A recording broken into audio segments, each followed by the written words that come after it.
po ito, Attorney Baligod, at ang nagbigay sa akin ng malaking atensyon ay yung napakaraming deliveries ng mga maleta na nakalitrato pa dito sa inyong sinumpang salaysay.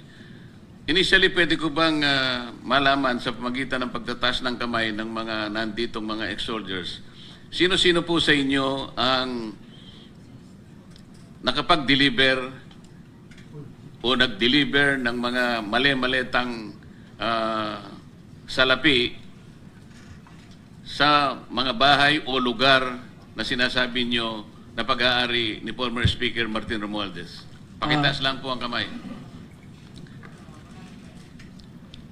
For the record, Mr. President, halos lahat po ay personal na nakakaalam na silang lahat ay nag-deliver ng